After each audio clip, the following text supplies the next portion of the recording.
Well, welcome back to the North Woods. Tell you what, it's about the mid-July, and I tell you what, it dropped down in the 40s last night, so it is time to get out there, take advantage of the cool weather, keeps the deer flies down, everything else. What I'm going to do, guys, I have an area down here. I'm going to show you pretty soon here where I'm going, and I take my artificial stuff that I take for a blind. I'm going to make up a mock blind down there, find a spot, and get it done, and it's over with. I don't have to see this until the fall, because it's quite a ways down into some marshy area. I don't want to have to come back here. So it's another one of those spots that I found snowshoeing last winter. In fact, one of my videos I made back here, you can see it more in depth, was Islands and Peninsulas, I believe it was called. And that's how I found this area. And I figured I'd come back here now, go through it, find a spot, brush it out a little bit, try out my blind in that area, and we're going to go from there. Now the thing is, I want to point out though, you're going to see something right about now, this picture, okay? This is where I'm going. You see the green dot up on the left? That's us right now. We're up in this area. We're going to drop down those hills to that little funnel, pinch point that goes out to a peninsula. It's almost like an island, but it's joined right there. Now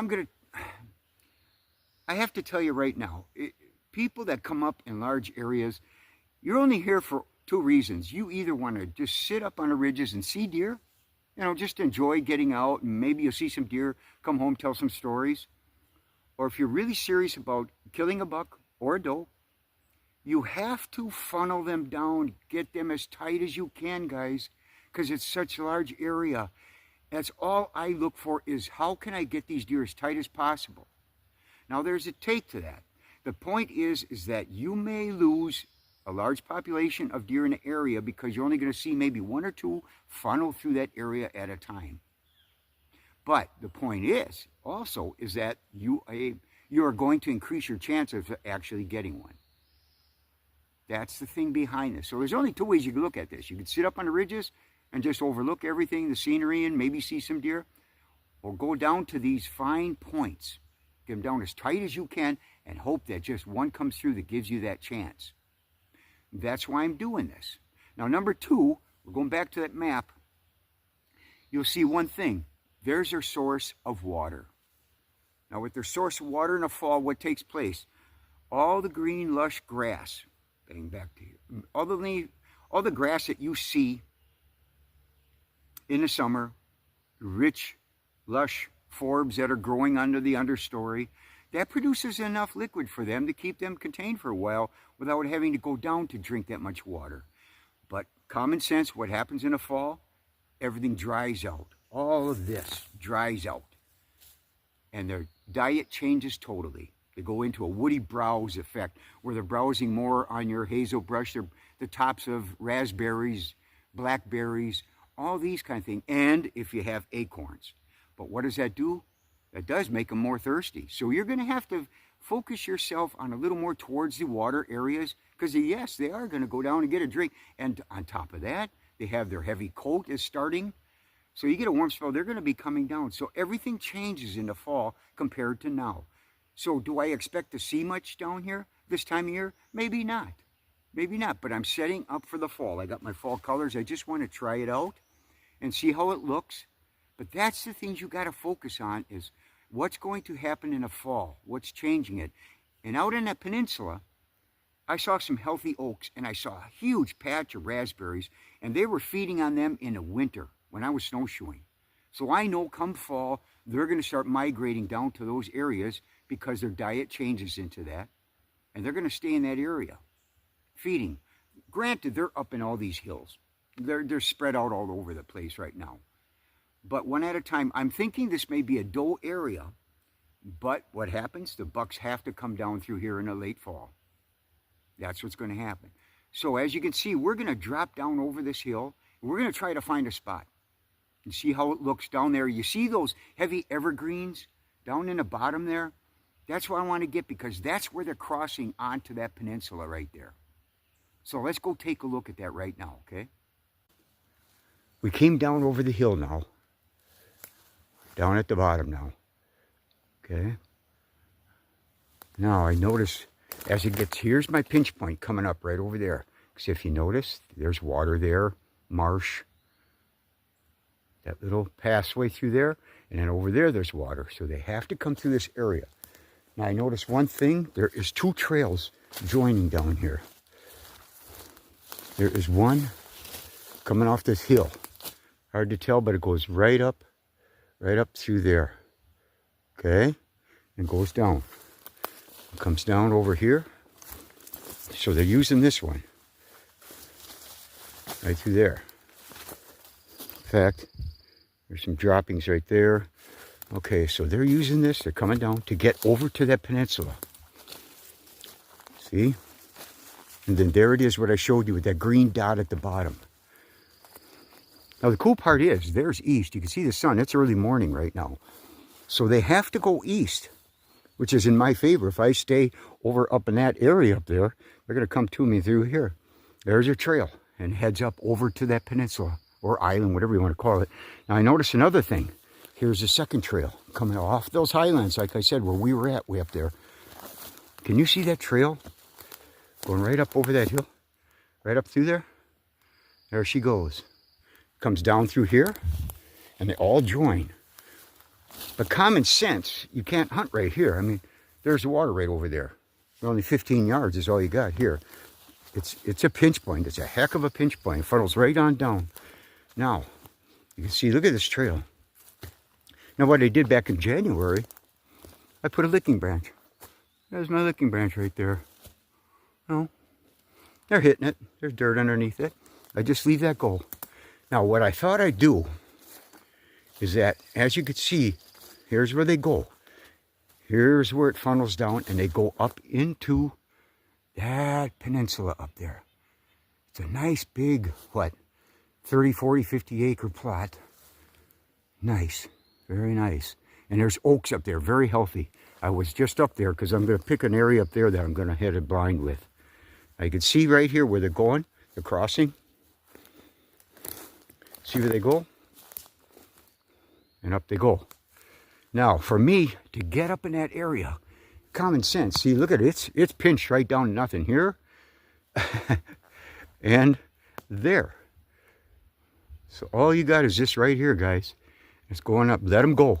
So I have to go around. So I'm going to come up from over those hills where we were. What I'll eventually be doing, I'm going to have to come around that pond. I could see that right now. I'll come down through there, along the edge, and then I go up into the hills. And I'll put a blind over on that side, up on top. And I'll catch them coming across. I'll show you what I mean. Let's go over there and see. Now we crossed over. Here's where we're going. Right up, I'm just on their trail right now. See how it opens up nice up in here? Goes.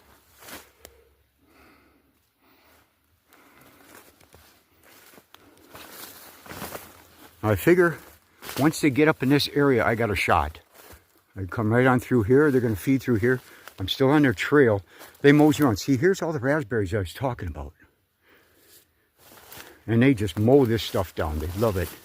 As season turns on.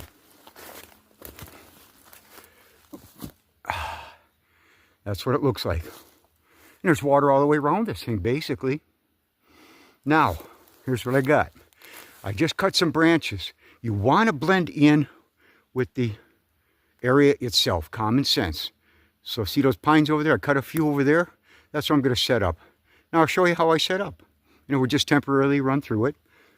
But then I figure I got all this coming through here for shots as they go up and feed up in those areas. Okay? Here, I'll show you what I mean.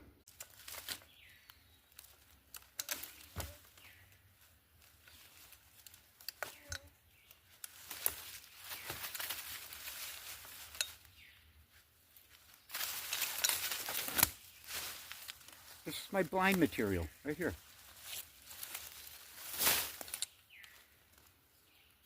My seat. That's it.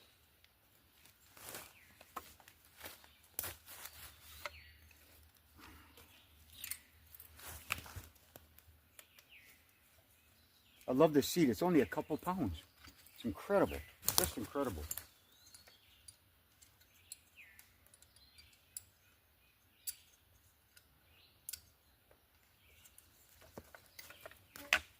the Millennium. I really like it. Nothing to it.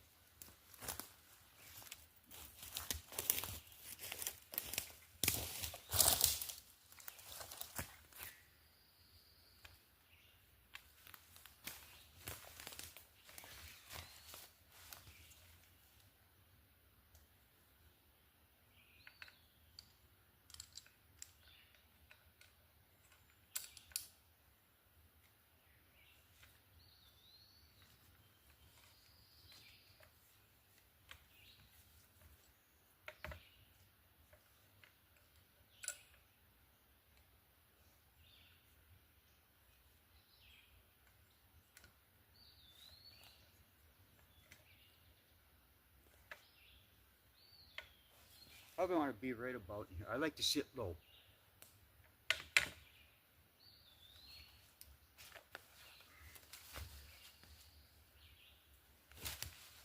See, I'm low. I like to sit low like this. I can swivel, I come around, whatever I want.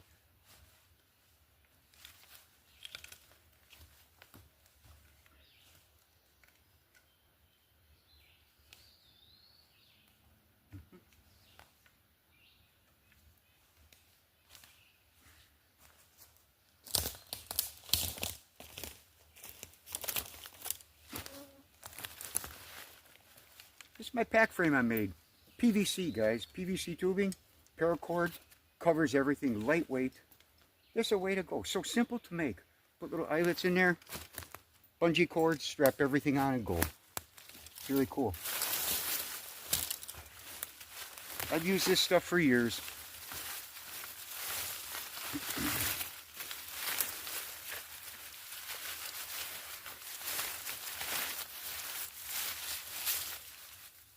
Obviously the fall colors, they'll blend in better in the fall itself, but I just want to bring it all with now and just try it out.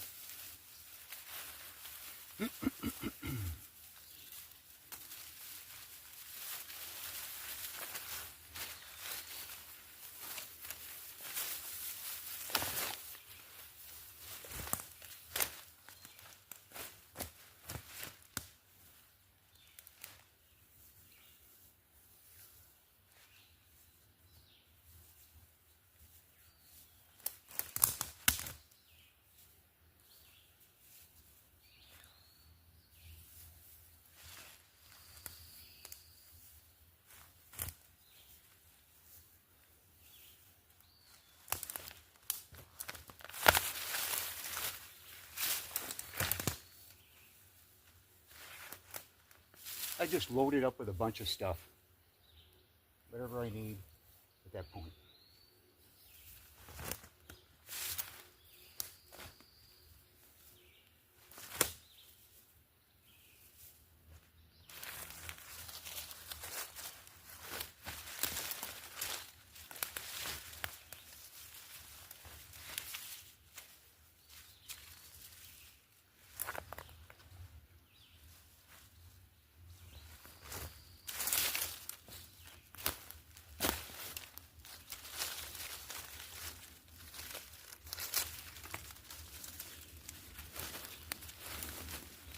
Doesn't take much. I don't like to get too broad with my blinds. You got to stay simple so it don't stick out like a sore thumb.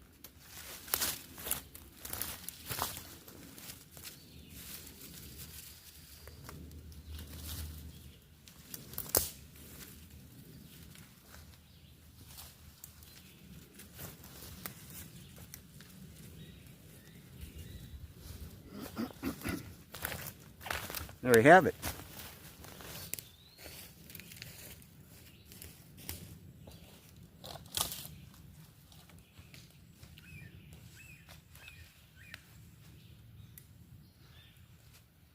There you have it. Close it in, back, I'm done. Right here, right here, right here. I have my, put my ghillie suit on.